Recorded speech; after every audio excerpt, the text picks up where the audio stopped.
In 2020, the Montreal tunnel closed to Deux Mountains commuters for a large retrofit. It was being rebuilt to accommodate the REM, the largest transit system expansion in Canadian history. This marked the end of heavy commuter rail to Deux Mountains. The final train's squeal to a halt was met with equal squeals of joy and despair in the transit community. For many, the prospect of greatly improved rapid transit reaching to the far edge of a metropolis was exciting, but the basement of many a mother's house were rocked as train guys struggled to express their emotional attachment to heavy machinery. My train is gone. Oh, no. I'm left here all alone. Oh, no. I got out to see the mountain. Oh, no. I was gone for too long. The pandemic had added costs to the project, but there was a silver PR lining for the case who were building it.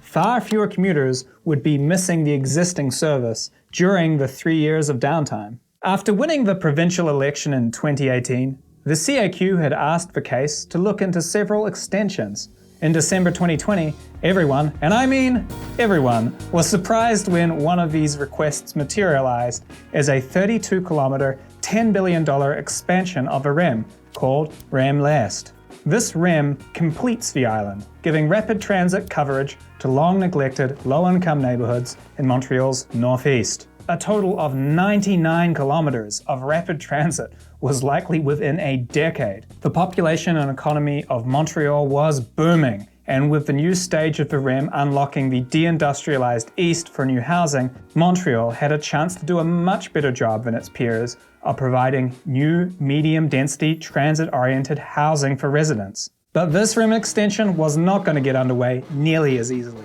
A flurry of activity had hit Montreal to build the first stage of the REM. Massive machinery and crews were working long hours across, above, and under the city. One of the deepest subway stations in the world was under construction. Viaducts flew up and down highways. Regular people began to see the tangible reality of what the REM meant, what could happen to their neighborhoods. And some, no sir, they did not like it. So, what's the problem? Well, let's start at the start. Literally. This new line departs from downtown at a station called Robert Bourassa, which has a walkable transfer to the first phase of the REM, metro lines, and Gare Centrale. Shortly afterwards, it appears above ground and heads down Boulevard René Lévesque on a viaduct. But that would create a scar down the center of this beautiful arterial boulevard. Yeah, that's bullshit.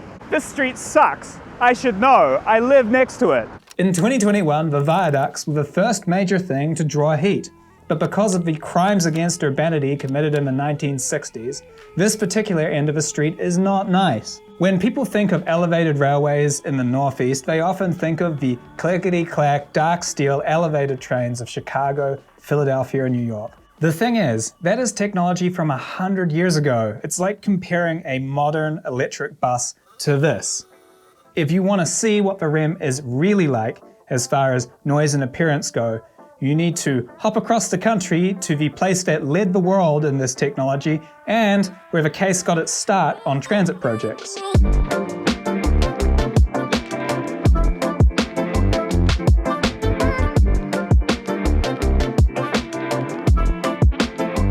Here we are on the bridge, and you can hear a SkyTrain coming over the top.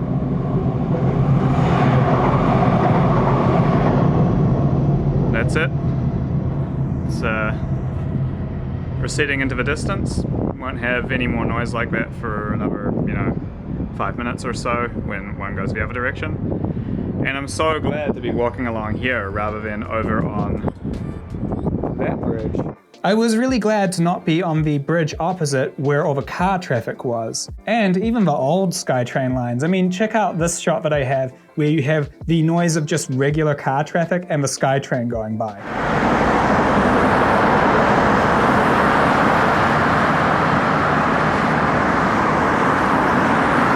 You can see that instead of being drowned out by the SkyTrain, it's the regular traffic that makes the racket. People often don't realize how used to a worse equivalent they have gotten. It's not intuitive when you see the REM and think, well, 4 carriages, that's like 4 buses. The REM can actually take up to 900 people as they have it configured, and a bus is more like 60. So when the REM whirs past, ask yourself, would you want that or 15 buses in a row to go past you. When you handle traffic more efficiently and get people out of cars and buses, you open up options to remove lanes and quieten streets that were physically impossible before.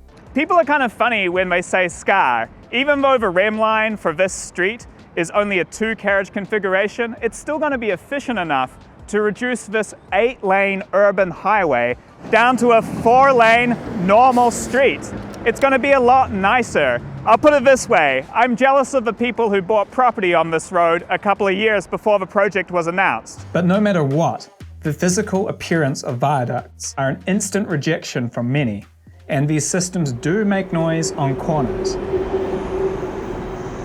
So if you can't go over it, many suggest that the case could go under it. But if it was to be tunneled, one of two things will happen. Either the government pays the massive amount of money to tunnel deep into downtown, or the numbers don't work and the case doesn't do the project. There are a lot of tunnels on the project. They don't have a problem with tunnels. They have a problem with extremely expensive and time-consuming tunnels.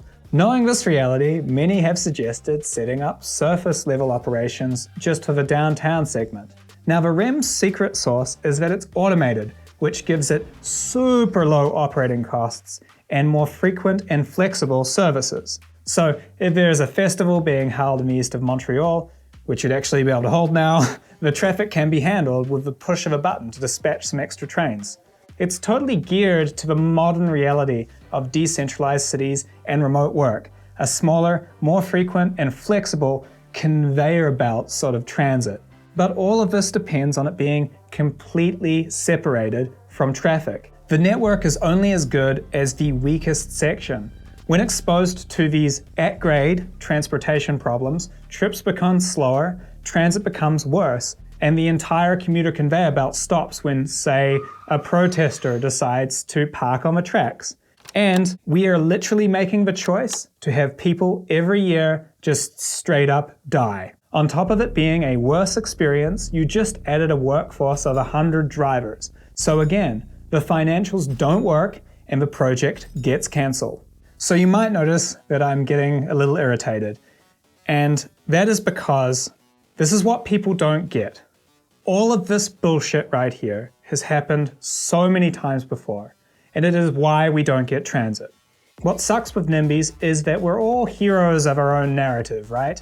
And in theirs, they're fighting some evil corporation or the government, but they don't realize that what they're doing is blowing the brains out of any transit project. Well, I just wanted to be consulted. Well, I live on the line, I've been to the meetings, I got this in the mail, I had my questions answered, and I was like, okay, well, not exactly what I want, but overall, this will make my city a much better place to live in for all the other people that live here, not just me. By not consulted, what they mean is they didn't get what they wanted. They wanted them to bury it, or move it away from them, or reduce the frequency, or whatever other kick in the guts that maybe a few blocks of people could ask for, but block after block, kick after kick, they beat the project to death. They invoke shamefully the language of low-income neighborhoods that were demolished by 60s highway projects when they say divided and scar. And they dare to compare their experience with a fully permeable couple of meter wide viaduct, which is going to supply transit that they take for granted to the modern equivalent low-income communities of today in Montreal North and Montreal East. As a reminder of what a real scar looks like, the REM happens to be using this stretch of green space that was a highway demolition project back in the day. A highway that was never built, thankfully.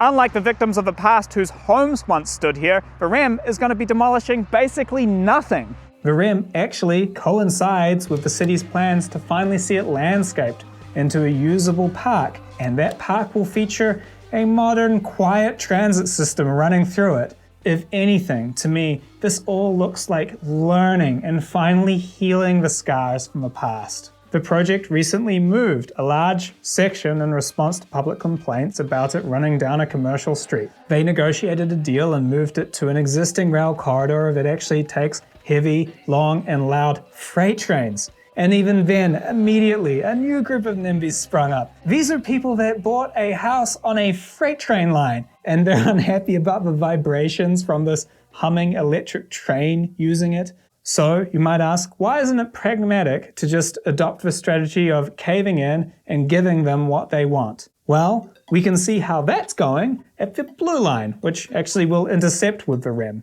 This 5-station, 5.8 kilometer long extension has been slowly working its way through various hurdles since the 1980s. It's suffered setback after setback because it's a typical, time-consuming, completely tunnel, manually operated East Coast transit project currently estimated at $6.9 billion.